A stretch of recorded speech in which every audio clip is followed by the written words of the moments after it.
कठुआ के करीब पहुंचकर पहाड़ी इलाका शुरू हो गया था।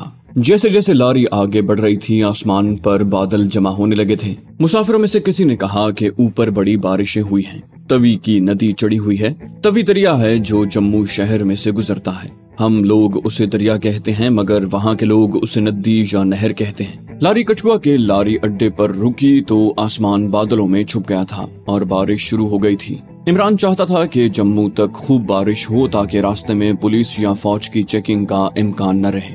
कठुआ कुछ मुसाफिर उतर गए, कुछ चढ़े और लारी आगे चल पड़ी। लारी पहाड़ी रास्तों में से गुजर रही थी। बारिश की वजह से उसकी रफ्तार आहिस्ता हो गई थी। रास्ते में 2-3 बरसाती नाले आए जो बड़े जोर शोर से बह रहे थे। कठुआ से 6-7 मील आगे जाने के बाद बारिश रुक गई। लारी एक पहाड़ी मोड़ काट कर सीधी सड़क पर आई तो कुछ फासले पर इमरान को सड़क के दरमियान 2-3 फौजी खड़े दिखाई दिए। उन्हें देखकर वो कुदरती तौर पर कुछ परेशान हो गया। वो लारी से उतर नहीं सकता था। फिर इमरान ने सोचा कि मामूल की चेकिंग होगी, परेशान होने की कोई बात नहीं। फौज ने सड़क में रुकावट खड़ी कर रखी थी। एक तरफ बैरक थी जिसके बरामदे में 2 मुसल्ला फौजी अटेंशन होकर खड़े थे। लारी रुकावटों के करीब जाकर सड़क के किनारे एक तरफ खड़ी हो गई। ड्राइवर ने गर्दन मोड़कर मुसाफिरों से कहा, अपने अपने कार्ड निकाल कर रख लो। इमरान समझ न सका कि कार्ड से ड्राइवर का क्या मतलब था। उसने अपने साथ बैठे हुए मुसाफिरों से पूछा तो मालूम हुआ कि ड्राइवर का मतलब शनाख्ती कार्ड से है। इमरान ने उसे कहा कि भैया मैं तो परदेश गया हुआ था, 2 महीने के बाद वापस आया हूँ, मेरा कार्ड तो जम्मू मेरे घर पर ही है। मुसाफिर ने कहा, महाराज फिर समझो कि तुम फंस गए, फौजी तुम्हें पकड़कर छावनी ले जाएंगे। उस मुसाफिर की जबानी इमरान को मालूम हुआ कि पिछले 1 माह से बड़ी सख्ती हो रही है और जम्मू आने वाले मुसाफिरों को हुक्म दिया गया है कि वो अपना शनाख्ती कार्ड साथ रख कर सफर करें। जिस मुसाफिर के पास शनाख्ती कार्ड नहीं होता उसे फौज पकड़ कर बिठा लेती है और उसे पूछगिछ के लिए छावनी ले जाती है। अब तो इमरान वाकई परेशान हो गया, लेकिन उसने चेहरे से अपनी परेशानी को जाहिर न होने दिया। लारी में 30-35 के करीब मुसाफिर थे। उनमें सिख भी थे, हिंदू भी और हो सकता था कि मुसलमान भी हों। 4 फौजी लारी के पास आ गए। उन्होंने सब मुसाफिरों को नीचे उतार लिया। सबने अपने अपने हाथों में शनाख्ती कार्ड पकड़ रखे थे। चेकिंग शुरू हो गई। 2 फौजी सिपाही हर एक मुसाफिर का शनाख्ती कार्ड चेक कर रहे थे। वो उसे देखते, उससे 2-1 सवाल करते और उसे कहते कि लारी में बैठ जाओ। इमरान भी मुसाफिरों के दरमियान ही खड़ा था। उसने सोच लिया था कि वो शनाख्ती कार्ड के न होने का क्या जवाब पेश करेगा। उसकी भी बारी आ गई। फौजी सिपाही ने इमरान से शनाख्ती कार्ड दिखाने को कहा तो उसने कहा, सर मैं 2 महीने पहले अपने रिश्तेदारों के हाथ दिल्ली गया था। बाद में यहाँ शनाख्ती कार्ड की पाबंदी लग गई। मुझे मालूम होता तो मैं शनाख्ती कार्ड साथ ले ही जाता। दोनों फौजी जवान डोगरा रेजिमेंट के थे, एक हवालदार और दूसरा लांस नाइक। हवालदार ने पूछा, तुम मुसलमान हो? इमरान ने कहा, जी हाँ मैं मुसलमान हूँ। लांस नाइक ने पूछा, कहाँ रहते हो? जम्मू में। इमरान ने कहा, जनाब बड़े मंदिर वाले बाजार में हमारी स्टेशनरी की दुकान है, मेरा नाम अब्दुल रशीद डार है। दूसरे ने सवाल किया, तुम कश्मीरी हो? इमरान बोला, जनाब मैं मलेरकोटले का पंजाबी कश्मीरी हूँ। वालिद साहब एक अरसे से जम्मू आकर आबाद हो गए थे। मैं स्टेशनरी की दुकान पर वालिद साहब के साथ ही काम करता हूँ। हवालदार ने पूछा, तुम बड़े मंदिर वाले बाजार में रहते हो, उस मंदिर का नाम क्या है? इमरान ने कहा, नाम इस वक्त याद नहीं आ रहा। हवालदार ने लांस नाइक से कहा, इसको ले जाकर बरामदे में बिठाओ, इसे कैंप में सीओ साहब के आगे पेश किया जाएगा। इससे पहले कि इमरान कुछ कहता, डोगरा लांस नाइक उसे बाजू से पकड़कर सड़क के किनारे चेक पोस्ट की बैरक के बरामदे की तरफ ले गया। बरामदे में उसने इमरान को सुतून के पास बिठा दिया और एक फौजी से कहा, इसको काबू में रखो। ये कहकर लांस नाइक लारी की तरफ चल दिया। 2 डोगरा फौजी सिपाही जिनके पास राइफलें थी इमरान के दाएं बाएं आकर खड़े हो गए। खतरे का अलार्म बज चुका था। डोगरा फौजी इमरान को कैंप में ले जाकर अपने कमांडिंग ऑफिसर के सामने पेश करने वाले थे। इसका मतलब सिवाय इसके और कुछ नहीं था कि इमरान पकड़ा गया था। उसने फरार की तरकीबें सोचनी शुरू कर दी। लारी के 10-11 मुसाफिर ही चेक होने वाले रह गए थे। उसके बाद इमरान को किसी फौजी गाड़ी में बिठाकर फौजी कैंप में ले जाया जाना था। इमरान के पास सिर्फ 6-7 मिनट ही थे। उसको जो कुछ करना था उन 6-7 मिनटों में ही करना था। अगर वो इस दौरान फरार होने में कामयाब न होता तो फिर टॉर्चर सेल थे, वहशियाना तशद्दुद था और एक अजियतनाक मौत थी। इमरान ने इर्द गिर्द एक निगाह डाली। वो बैरक के बरामदे में जहाँ बैठा हुआ था वहाँ उसके पीछे पहाड़ी ढलान थी जो दूर नीचे तक चली गई थी। नीचे गहरी खाई थी जहाँ एक तेज रफ्तार बरसाती नाला बह रहा था। पहाड़ की ढलान नीचे बरसाती नाले तक चली गई थी। ढलान पर कोई झाड़ियां वगैरह भी नहीं थी, सूखी घास ही घास थी। इमरान ने लारी की तरफ देखा। चेक होने वाले सिर्फ 3 मुसाफिर रह गए थे। इमरान ने अपने दाएं बाएं खड़े डोगरा फौजियों को देखा। दोनों अटेंशन होकर खड़े थे। राइफलें उन्होंने कंधों के साथ लगा रखी थी। इमरान ने सर खुजाने के बहाने एक बार फिर नीचे ढलान की तरफ देखा।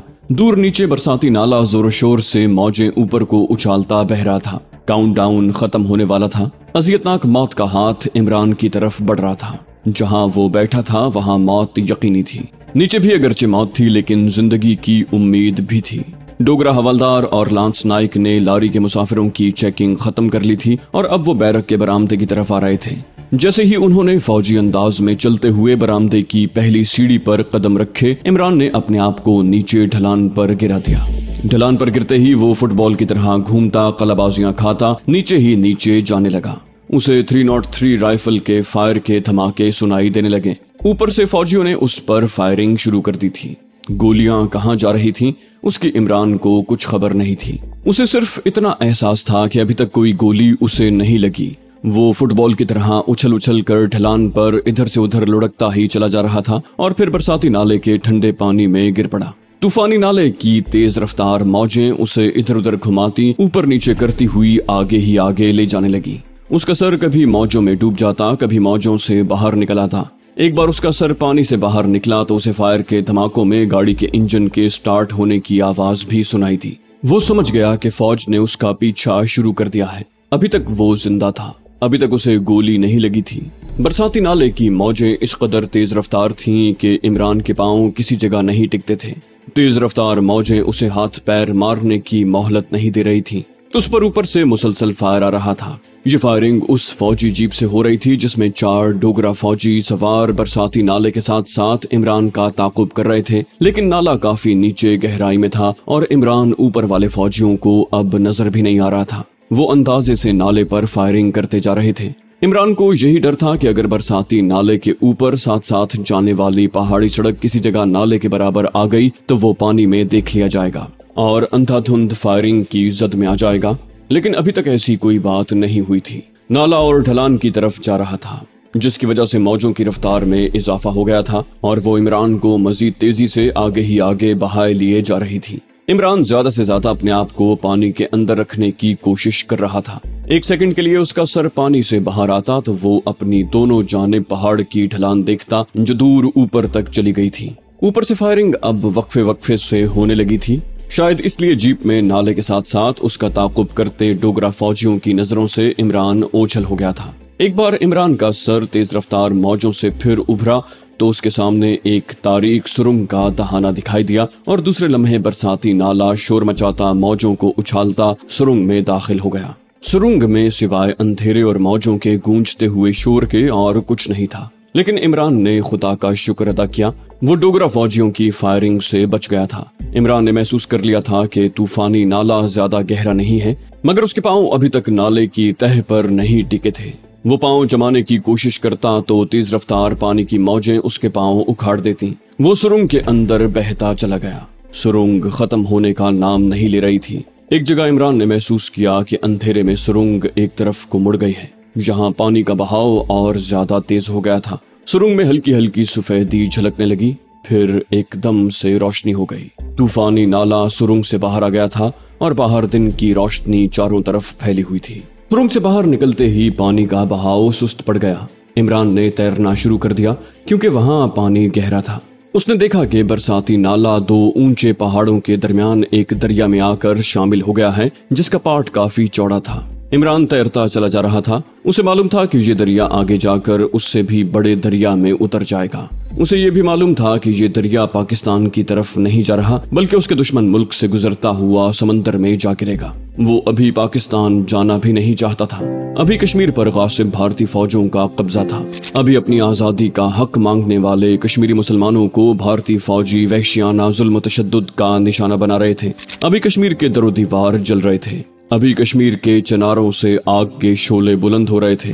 अभी वो कैसे पाकिस्तान जा सकता था? वो मैदान जंग में था, वो मैदान जिहाद में था, वो मैदान करबला में था और मैदान करबला में दुश्मन से जंग करते हुए शहीद हो जाने की सादत से महरूम होने का वो तसव्वुर भी नहीं कर सकता था। अभी वो शहीद नहीं हुआ था। अभी कश्मीर आजाद नहीं हुआ था। वो अल्लाह का सिपाही था। वो अल्लाह का शेर था। उसे एक नई आन, एक नई शान और पहले से ज्यादा गजबनाक जज्बे के साथ कहर की बिजलियां बनकर दुश्मन पर झपटना था। इमरान ने तैरते तैरते अल्लाह अकबर का फलक शगाफ नारा मारा और किनारे की तरफ बढ़ने लगा। जैसे ही उसने किनारे पर पहुंचकर अपने पाक परवरदिगार का शुक्र अदा किया, तभी एक उड़ती उड़ती गोली आई और कमांडो इमरान के सीने में घर कर गई। कमांडो इमरान अपने मजहब और अपने मुल्क की हिफाजत और उसकी आन पर कुर्बान हो गया।